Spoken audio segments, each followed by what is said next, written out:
that. Oh, shit. Pika! We're checking the microphone. We're not... Oh, we're rolling? Oh, you trying to embarrass me in front of all of our friends? We've invited all of these people here today to our comics coffee table. How are you doing? Wait a second. It's 3 p.m. U.S. Eastern, and how can he be here and at the Boston Wicked Comic Con convention at the Heinz Auditorium right now, dressed exactly looking like this? Well, because we pre-recorded live before a studio audience of stuffed animals from our Boston studios. It's the Comics Coffee Table. It's Saturday. We're kicking back. With some Guinness Stout. It's the afternoon. If I see you at the Comic-Con today, Saturday, I'm about to head over to Bukowskis for lunch so I could be part of the live chat. And I'm going to have a few beers and some chili dogs. So you come and meet me over at Bukowskis right now, I'll buy you a beer. And, but, you know, because the event itself is only going to 6 p.m., I believe. And, yeah. Hold on one second, let me just check that. Yeah, it's 10 a.m. to 6 p.m. both days. Maybe we can do something afterwards too. Awesome. How are you doing today? I'm doing well. Thank you for asking. So yeah, if you see me at Boston Wicked Comic Con, this is how I'll look. And after the con ends at 6, maybe bar con at Bukowskis, where it's just beer and comfort food. There's also the Capitol Grill, but I don't think we're dressed appropriately for that, unless we sit at the bar. I could have a steak. I love steaks. There are a lot of good restaurants around there, and but Bukowskis is definitely one of my favorite spots. They have a curated music collection and scene to adhere to. They have a turntable with great sound in there. It's like, whoa, this is really good stereo. And like sometimes you hear it and you just ignore, like, whoa, that's really nice separation, you know. And but yeah, welcome to the Comics Coffee Table. You're welcome to hang up your real world problems over there just for a few minutes. Come and take a break. Sit down at this table with us and talk about comic books just for a few minutes. And we do it every day. We're doing it to prove the point that we can talk about comic books every day, that we can take a break from the real world's problems, that we don't have to, we accept the intersectionality of the real world's burdens on our entertainment and escapism, that we can just hang out, shoot the shit. And the coffee table is where my friends and I would always congregate. Where there would be a stack of movies, a stack of music, a stack of books, and always, yes, a stack of comic books. Funny books, one could say. And this show, this year, is about reboarding, rebagging, and reboxing my entire collection. It needs it. It needs some love and attention. While I'm doing that, I'm doing two things. I'm getting a ballpark estimate of what my collection's worth using the Overstreet comic book price guide, and I'm getting a better sense of grading my comic books too, which has given me a better eye when I'm buying back issues. Seriously, I mean, it's given me perspective and it's given me a lot of information.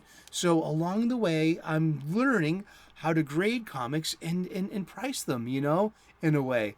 But just to let you know, if you have any professional questions about the condition or the value of your comic books, go to your local comic book shop and ask the owner and the staff. They should know. They should be able to help you, or at least put you on the path for the most professional advices. We do this show for entertainment purposes only, and to inform ourselves about a slice of our lifelong love of our niche genre hobby, that I personally have overlooked all these years as being a lifelong comic book fan. I really appreciate these two books. There are links in the description to these two publications where you can get your own copy and playing along at home. My parents bought these for me for Christmas last year, so this season is dedicated to my parents. Thank you so much. I love you. And let's get to it. While you're at your local comic book shop, see, I mean, we get new viewers every day. We get new subscribers every day. I am blessed, and I am humble and grateful that we're having this comic book shop style conversation daily. And for me, the local comic book shop is a big, big part of this, my show and my intention. Our show, our intention, and to get back not just every Wednesday for New Comic Book Day to see what's on the shelf and to see what you can pick up, but buy your supplies at your local comic book shop. Eschew your online supply chain. I got one with the free shipping and the built-in movie network. You know what I'm talking about. But how is that helping keeping my local comic book shop to be a viable business in these rocky days, especially if they survived lockdown 2020? I mean, we have a second chance with our comic book shops. Some of them didn't make it, and shops are closing. And that's the shape of our genre and the shape of our hobby. We have to do something about it. For me personally, I'll pay the markup. I'm buying short boxes instead of long boxes. Hey, the older I get, the heavier they get, and that's so. And these old long boxes have done their job. They've got stains on them, like they're showing sun damage and just some weathering, and they've done their job. They need to be replaced. And all of my comics need boards. I mean, I neglected to use boards, so when it comes to grading a comic book, a lot of my funny books, they got spine roll, and then they're in good condition, but they're never going to be a 9.2 or maybe even a 7.0. And there's a 10-point grading scale used in comic books. Did you know about that? Would you like to know more? Seriously, right here. Hopefully I'm getting this actual book signed today by its artist, Billy Tucci, who is at the Boston Wicked Comic Con.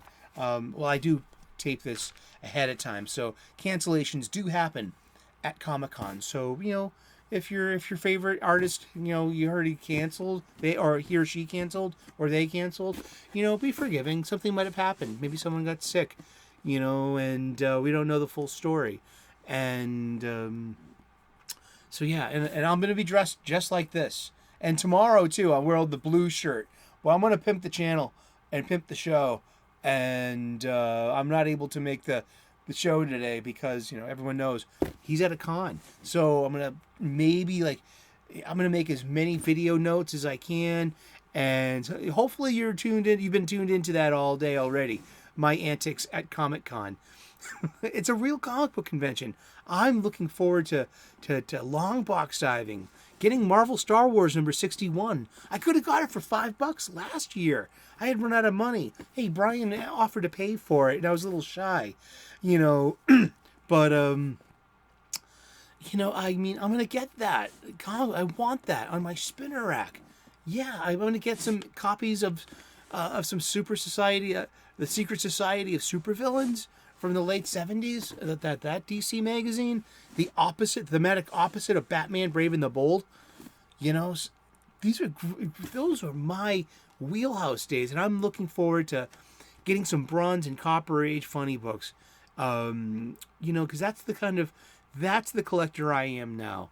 I mean, I have a happy medium between being back into new comics and new releases, and I want to replace my lost loved ones. I really do. I got a real mad-on for that. That's a comic book term. Oh, Cyclops, he's got a real mad-on for you. You told me about it, Colossus. I'm gonna be feeling that all week. But I'm bumped. Heyo.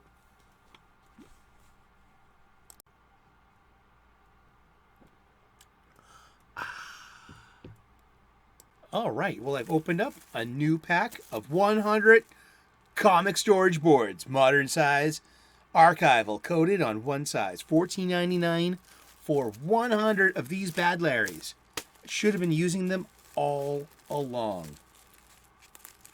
Would have saved me all that spine roll. But live and learn, kid. That's what my mom said. Live and learn. And yeah, that's wisdom that you get from your parents. It's true. What's something that your parents told you that you like begrudgingly like? Or I would roll my eyes every time she would say "live and learn." My mom would say that. You better, you roll your eyes. I'm gonna roll them for. It was the 20th century. You can't say that anymore. Or can you? I mean, hey, you got to run your kids or your kids are going to run you. I don't know. I'm not a parent.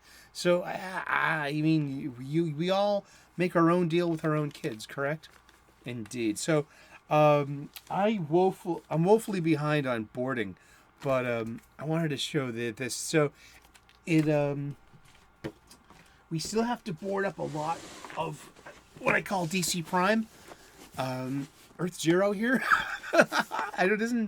It's my alphabetical sort of DC comics that I've been buying since, say, about 2003 or 4, and sorted alphabetically that are not part of major events.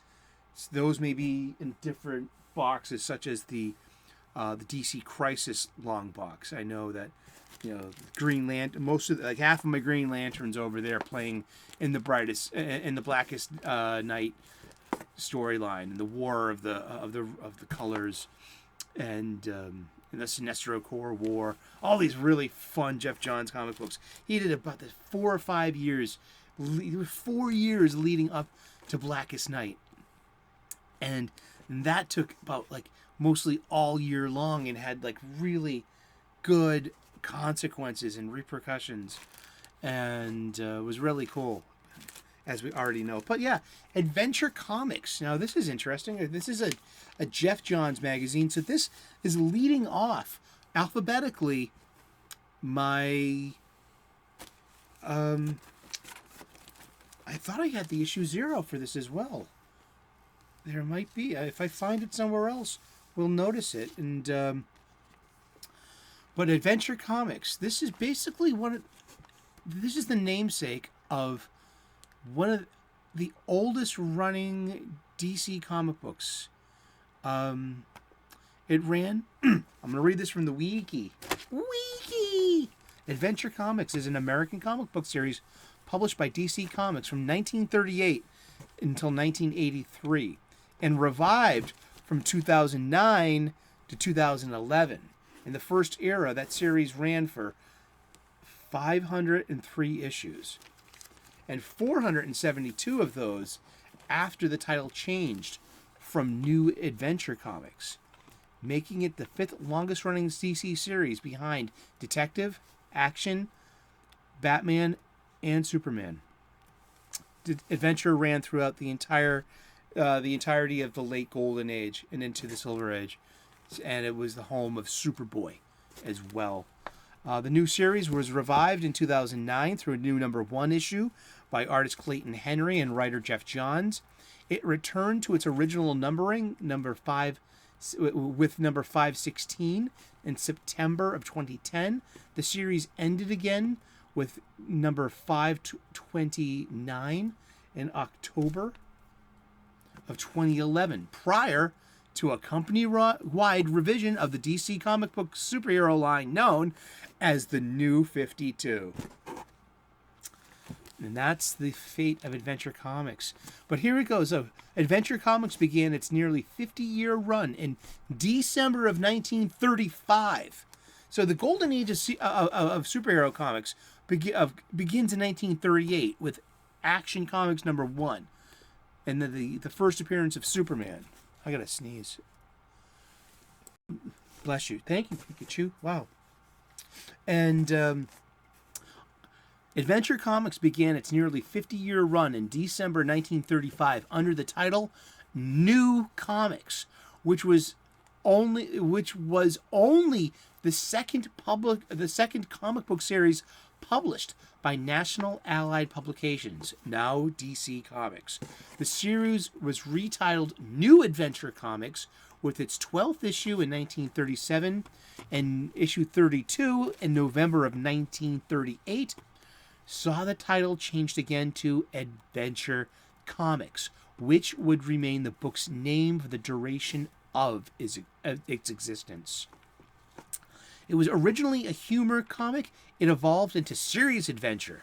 In issue number 12, the series was briefly retitled New Adventure Comics. Schuster and Siegel introduced the first character, Jor-El, as a science fiction detective in the far future. The character would eventually become the alien father of Superman, although the first Superman story in Action Number 1 would not appear until more than a year after Jor-El's first appearance. I did not know that one. Hey, this is why I like doing this show. This is we like having this comic book shop style conversations. The series focus gradually shifted into superhero stories, starting with the debut of the Sandman in issue 40. That's Wesley Dobbs' Sandman. The gas mask, the gas gun, the fedora, Other superheroes who appeared in the early days of Adventure included Our Man. He was from issue 48 to issue 83. Rex Tyler, who took a pill of Miraclo and a performance-enhancing drug, one could say. There was Starman, created by Gardner Fox, in issue number 61 of April of 1941. He ran through issue number 102. And then there's Joe Simon and Jack Kirby's Manhunter, replacing a similarly another named businessman, a business-suited investigator, beginning with issue number 73 in 1942 until issue 92. That was the Mark Shaw Manhunter. And he had the suit, the red suit with the blue face that later on will be, the Green Lantern Manhunter. It all ties together. Thank you, Siri. It's retcons all the way down, apparently. It really is. A pivotal issue of the series was number 103 in April of 1946, when Superboy, Green Arrow, Johnny Quick, and Aquaman moved to the series from their previous home in More Fun Comics, which was itself converted into a humor format. Starman and Sandman series were canceled to make room for the new features. Genius Jones moved the comic to the new arrivals and had just vacated. Superboy became the star of the book and would appear on each cover into 1969. Counting Superman on the covers of issues 354 and 355, Superboy's popularity in Adventure Comics resulted in the character receiving his own title in 1949, when superhero titles in general were losing popularity. Crypto the Superdog debuted in March of 1955. Does anyone remember when Grant Morrison did the New 52 Crypto? He was a direwolf. He was direwolf sized. Seriously, Crypto was what was Jon Snow's? I forget. I rightfully so. I mean, it's good to push the Game of Thrones out of your head, but no, Crypto was legitimately the size of a direwolf, oversized instead of the usual dog-sized dog.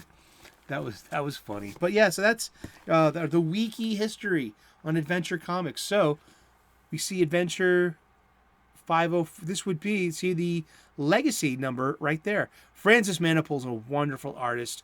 Jeff Johns is a great writer, and this was a Superboy they were focusing on was Connor Kent, Con-El, the Superboy since the death of Superman in 1993.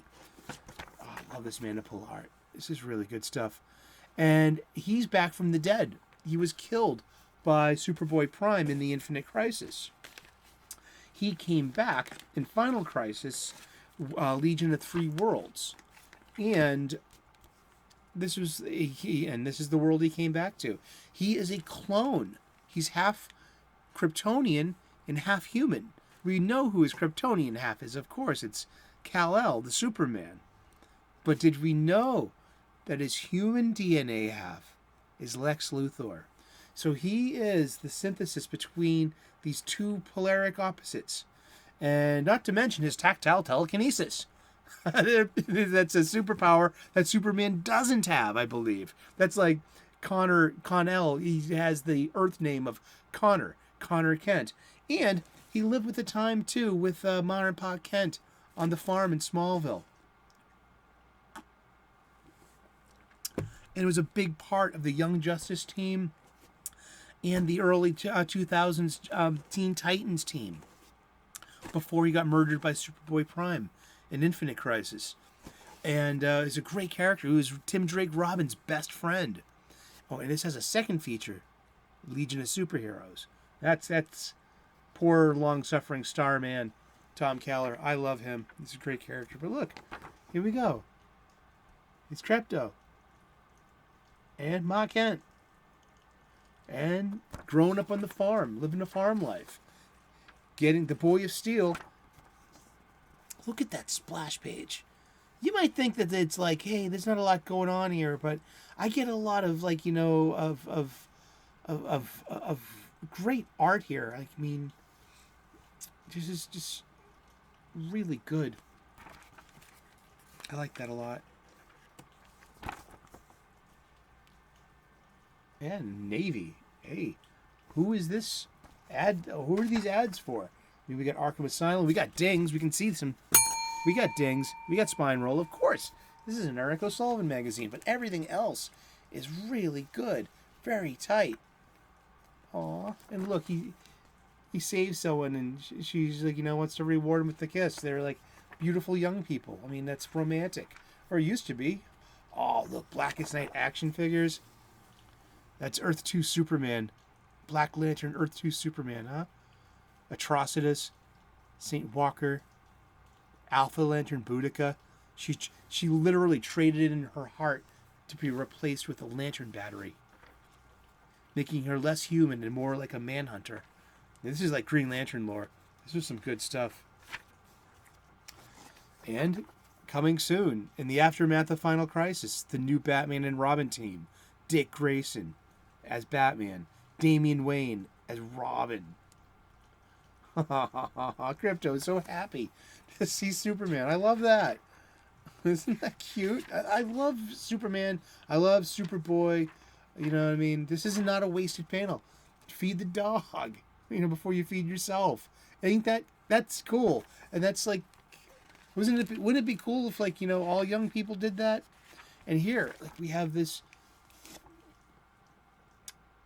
great and here he's trying to live a balanced life. He's trying to be like both of his two fathers, right? And but there's old that's Kal-El when he was Superboy. Occasionally they take Superboy out of the continuity. I think that's poor. I like the innocence of Superboy. I've seen Superboy go from, you know, 10-year-old, 12-year-old to like 18-year-old or 17 or 18-year-old in the Legion of Superheroes, in a time where it was just like the landscape was like really dominated by, well, I was his child, so there was like a huge teen culture. You know, just it was like Andy Gibb, he was the youngest brother of the Bee Gees. You know, he would just, you know, he reminded me of just like, or a Leif Garrett, or Scott Baio, or all of these like these teen magazines that had all of these pictures of all of the hot teen actors and everything. It just reminded me so much of Legion of Superheroes at the time as well. But yeah, then Superboy. You know, see that redhead? Well, that's in the future, but that's got to be Lightning Lad then, or the old Lightning Lad. He's been swapped a few times since. Your current Lightning Lad might not look as familiar as you might think. And then this is the pre-crisis Legion of Superheroes and Superman. They're all grown up now. I love it.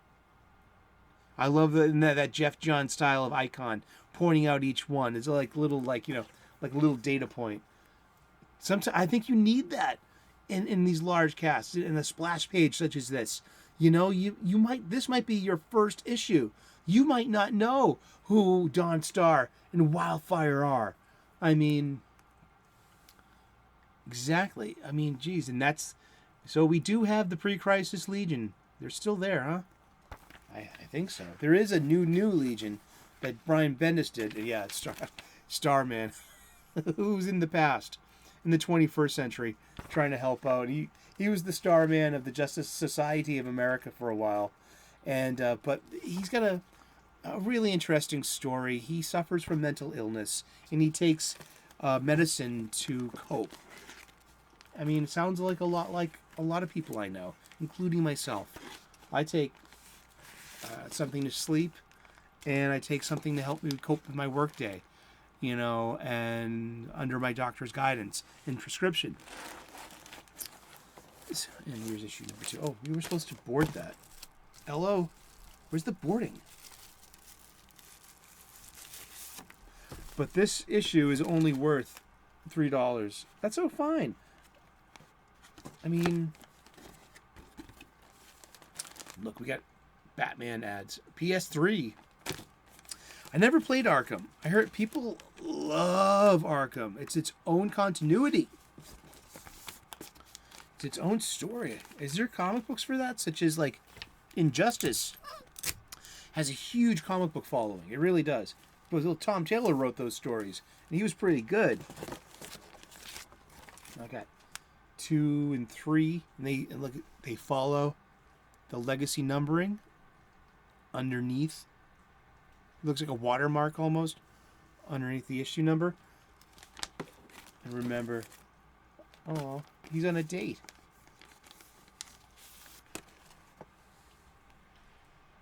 And we have a Legion backup in here because we didn't have a Legion.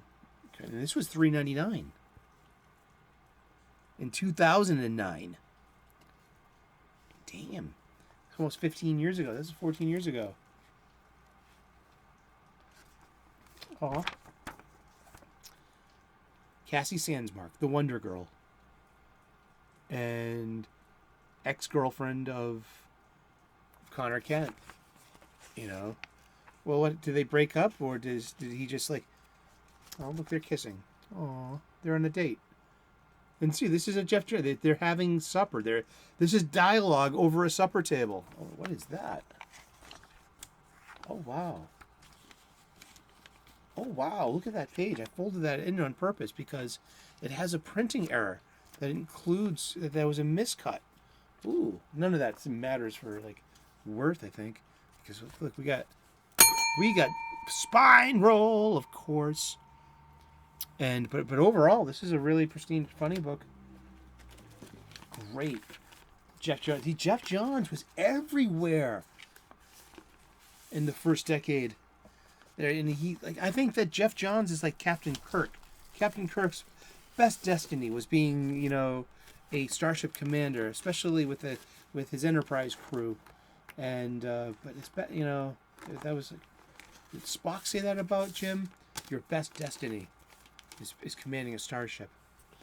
Well, I think that about Jeff Johns, and I think his best destiny perhaps could be writing DC superhero comic books. I have issues number 4 and 5 in The Darkest Night, and I didn't make it until the end of this series. I didn't. This is in really good condition. And here, remember, he's died and come back. So Robin has changed a bit because Damian Wayne is now Robin. Dick Grayson is now Batman. And the 1 year later outfit is over. And so Tim Drake adopts the Red Robin name. And the multiverse. Jason Todd brought this back from the multiverse. Okay? That's pretty much the story. How did Tim get the Red Robin outfit. Now this did not come from like the Kingdom Come Earth.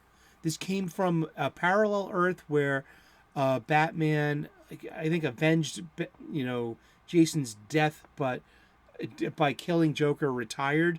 So when he runs into Jason Todd of our Earth Zero, during Countdown to Final Crisis, where him and Donna Troy and the search for Ray Palmer, along with Kyle Rayner, they were going through the multiverse, and Jason Todd himself put on this costume to fight besides that Batman, and I believe he brought this costume back to Earth Zero with him, and that's how Tim Drake if you know how Tim Drake got the Red Robin outfit in DC proper on DC Zero, let me know. There are so many video game ads in this. This is great. How big is the Blackest Night? Huh? How big is it? That's great. This is some really fun comics, and thank you so much for hanging out with me. I'm currently at a Boston Wicked Comic Con, and this, as I like to say, pre-recorded live before a studio audience of stuffed animals, and hanging out with you too. So hopefully I'm getting myself some lunch and having a couple of beers, and hopefully buying someone a beer that's taking me up in my offer here. I'm dressed exactly like this. Look for me at the con, and say hi. And especially if you're a fan of Thinking Critical, and see us on that show occasionally too. Thank you so very much for tuning in today. We've been talking about comic books, and we're going to talk about comic books every day for the rest of the year. Tune in tomorrow, 3 p.m. U.S. Eastern, when it's New Release Sunday. We're going to see, what did I buy on Wednesday? Did I like it? We'll find out tomorrow, won't we? Well, thank you so very much. God bless. Namaste. Good luck. I would love to earn your subscription, so click on that subscribe button. Turn on those notifications. Ring that bell.